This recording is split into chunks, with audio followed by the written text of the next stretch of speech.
In the last video, we were exploring how our attention is always divided and how it never comes upon absolutely on myself or absolutely on something that I consider as apart from myself, and how the division continues. Today we will look at one more point in that regard, and this point may be more fundamental than the one that was made in the previous video. I will start with a simple example. As you can see, I have a lush black beard. Because of the lockdown, many men may have grown beard. Now if someone pulls my beard, it hurts. I feel the pain of that pull. Now in this case, I will say I am suffering because of him, whoever that is who pulled my beard. So I will tell I am suffering and the cause is him. He pulled my beard and that is the cause of my pain. And that is fine, that is understandable. We have to stop him from pulling my beard, we have to restrain him. He will be seen as the cause of my pain. But then consider this. Suppose someone passes a comment on my beard, and it need not even be a comment on my beard in particular, it may be a general comment on beards. Maybe they said something like people who have a beard think they are very wise just because they grew some facial hair. They think they became very wise, they are all empty inside. Or beards are very ugly, some comment they made. Now when they made this comment, I still get hurt. They are not pulling my beard, they are just passing a statement. That is just a bit of information. Now when I hear this information, I get hurt. Now this is a little fascinating and this is worth inquiring into, because what is it that is getting pulled or pinched now? Because only a rigid entity, only a stiff entity can undergo a collision or a pinch or a pull or something like that and get damaged and get hurt. Now here in this case, what is that rigid thing within me that is getting pinched by that comment, by that piece of information? Now this is the whole thing of what we usually refer to as the process of identification, or technically in Yoga Sutras it is called as Sarupya. What happens is, I associate myself with a bit of information, a piece of information so strongly, I identify with it so strongly, I invest so much energy into it, and I say with so much conviction and so much force that I have a beard and I am a bearded person, or I am a beardo. It is said with such force, such energy concentrates into it, that now that mere bit of information becomes a stiff entity, it becomes hard. And now this can collide with contradicting pieces of information. If someone passes some comment on beards, some statement on beard, that piece of information comes and collides with my beard identity, and it hurts. Now in this case, if I say that I am suffering because of him, because of his comment, that's a fundamental error, because here the root cause of the suffering is the stiffening of that information. That information is such a fine aspect of creation, it's like space, it's such a subtle aspect of creation, it is not even supposed to be stiff. You are the one making it stiff, and then naturally as a consequence it will undergo collisions and pinches and pulls. So here in this case, the root cause of the suffering is the stiffening which you are making yourself by investing energy into it and identifying with it. So here in these cases, if I say he is the cause of my suffering, there is a fundamental error. See, in case of the body, when somebody pulled my beard, I did not make the body solid. It is the nature of the body to be a stiff, solid entity. So in this case, the root cause is someone pulling the beard. He is the root cause of my pain. But then if I have converted information, which is such a subtle aspect of creation, and I have made it into a stiff entity, stiffening it is the root cause of any suffering that this entity now undergoes, because in the very first place it should not have become stiff. Now this is something like they told you fragile entities are not allowed, but you packed fragile entities and you mailed them, and the porters threw it around everywhere, and all your fragile entities got shattered. And now you are saying the porters, the ones who handled my luggage, are responsible for the breakage. No, they told you fragile entities are not allowed. This is a very simple example. It may not convey the whole point, but the point I am making is this, that we have converted something that is not supposed to be rigid into a rigid entity, and therefore it is undergoing damage and it is getting hurt, and that is the root cause of the suffering. If you look at it, this is magical. Such a fine aspect of creation is being converted into a hard entity. But the problem is, we know only one half of the magic. We can convert a subtle entity into a gross entity, but we don't know how to dissolve this gross entity back into a subtle entity. We don't know to play with it. We only know one half. We can invest energy and make it very hard, but we cannot dissolve it instantly whenever we need it. Now if you look at it, majority of human suffering is only this much. It gets expressed in so many ways in language. People say, I am under pressure, I am stressed, I am hurt, and so many other phrases like this are made. But no one tries to inquire into this. What is it that is coming under pressure? Because only a rigid entity can come under pressure. Only a stiff entity can come under stress. Only a solid entity can be hurt. So although we make these statements, we never question this, because obviously nobody is pressurizing your body, nobody is putting any stress on your body, nobody is hitting you and hurting the body. Most of our suffering that we usually refer to, that I am stressed and under pressure and I am hurt, we never question what is that stiff entity that is under pressure or stress and getting hurt. And in all these cases, whenever we suffer, majority of the human suffering is that, and in all these majority of the suffering that we undergo, all that we do is, I am suffering and he is the cause. I am suffering and she is the cause. Attention is split. I am the one who is suffering and something else is the cause. So attention is now on me partially and him partially, and the attention is split. No, if we look at actually what is happening, if we get this basic question, what is it that is getting hurt? Because mind is after all a bundle of information. What is it that is getting hurt? What is it that has become stiff and rigid within me? That is the root cause. And therefore, whenever we suffer in this way, our whole attention should be on ourselves. I am suffering, and why is that happening? What is that stiff entity within me? All our attention should come upon ourselves. We should not let it escape to something else and someone else. As long as that happens, our whole attention will never come upon us. I am suffering, he is the cause. I am suffering, she is the cause will continue, and attention will continue to be split.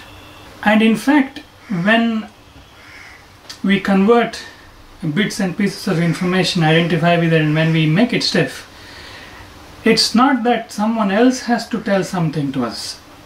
Even if we are by ourselves, our own very movement will cause hurt to us. It's like if we are wearing a clothing which is all fragile and stiff, our very movements, our sitting down and getting up and moving around will break that clothing. It will create cracks and holes in it. So our very movements will do it to the clothing, and if the clothing is fragile and stiff. Similarly, if you notice, many people cannot sit by themselves. Their very movement of thought hurts them because the identity is stiff. Whatever thought it goes into, it hits something, it gets bruised, it gets hurt. Its very movement is hurting them, and therefore they cannot even sit by themselves. They are in a way, they are on self-help. No one has to tell them anything, no one has to pass a comment. Even if they simply sit by themselves, Their very movement of thought becomes torturous because some pieces of information have become so rigid, and they will go on hitting all contradicting pieces of information, and suffering happens. I get hurt and I undergo torture. And this may start getting a little more ridiculous also. You might have seen people do this. Their identities, because of the identifications, there is now some stiff entity within them. Because there is a stiff entity, somebody passes a comment and somebody doesn't even say anything, they just look and they will start imagining things, get hurt, and whatever happens. And they'll go one step further. They will identify with that bruises itself. After some time, they will wear those suffering as medals. You know how much suffering I went through. In the very first place, you should not have undergone that suffering. See, now this is cheating. You are blaming someone else for your suffering. You are telling, no, someone else gave me this suffering. At the same time, you are feeling proud about your own suffering, and people will carry it for their whole lifetime. You know how much I suffered at that time, how much I suffered. That bruise will now continue. It will never get healed because you are identified with it. You are taking identification one step further. You identified with a piece of information, made it stiff, and something came and crashed into it. A bruise happened on it. And now, instead of addressing the root cause, instead of making this stiff entity and making it loose and dissolving it, now this bruise, you are identifying with that bruise itself. You are taking identification one step ahead. Now, because of that, because you are investing your energy into that bruise, now that will never get healed because you are wearing it like a badge, as some kind of accomplishment, as some kind of achievement. So we usually hear this statement, I have a very strong personality, or he has a very strong personality. But just think of this. Strong personality means it can undergo collisions very easily, it can get hit very easily, and it can get damaged. And now you may probably say, I am not strong like a glass piece, but I am strong like a diamond. See, the moment you are strong, it doesn't matter how strong you are. Even if there is a small scratch, if you are diamond hard, and if a small scratch happens upon it, it is never going to go away because that entity is so hard. Now that small line, that scratch that happened on it is never going to go away because that so strong a personality. Strong personality is usually portrayed as some kind of noble thing. It is not. If you are talking in terms of yoga, you're talking in terms of spirituality, strong personality is actually a bad word. You should be a fluid personality. You should be according to the situation.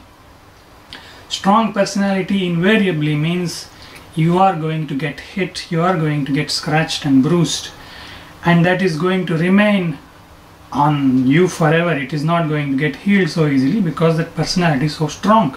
It is not going to vanish easily. Now there may be a question, does it mean that I should not do anything to the person who comments on me? Suppose somebody commented on my beard. So okay, I realize that if it hurts me, if it is because something has become stiff in me and my whole of my attention is on me. Fine. Now does it mean that I should not say anything back to that person? Now see, when we come into Adhyatma Yoga, we have to very strictly divide these two things. What is happening within me is the primary concern of spirituality. What action you perform outside is a different matter altogether. The moment we say that whole attention should be on me, the root cause is in me, it doesn't mean, it is not dictating that you should not do anything outside or you should do this outside. No, that is a whole different matter. You may have to act according to the situation. But then just think about this. When I have identified myself with beard, the information pertaining to beard strongly, and when that identity has become very stiff, a contradicting information comes and crashes into it. In my experience, unconsciously, it is like a survival threat. It may look funny to you, but unconsciously that's what it means, because somewhere deep within me, beard has become part of me. So if somebody passes a comment on beards, it is as if attacking me. So unconsciously it will be seen as a survival threat. The moment it is seen as a survival threat, I will react wildly because it's a question of survival, and therefore I will react wildly to it. There is no more a conscious human being, it is just a compulsive animal reacting to it. If I realize that okay, beard is just information that I am associated with, and they are passing a comment on that beard, on that particular information, it is not hurting me actually, it is just a piece of information. If you are actually conscious of this, you may still respond to that, but now you tell me which action will be better. When will your response be more efficient? When you are reacting wildly, compulsively, or when you are consciously responding, seeing that it doesn't have anything to do with my survival? When will your action be more efficient? Naturally, your response will be more effective and efficient when that stiffness is not there, when you identify that there is no survival threat, and when you respond as needed. They have made a particular statement and you will make a sensible response to it. You will not be reacting wildly to simply defend yourself. Now this applies to all identifications without exceptions. See, for example, if somebody passed a comment, criticized Bhagavad Gita in front of me, and within me, if I undergo the same thing, whatever I underwent because of my beard identity, if I undergo the same kind of experience within me because of my Bhagavad Gita identity, then it's an injustice to the study of Bhagavad Gita itself. The very purpose of studying Bhagavad Gita itself gets defeated.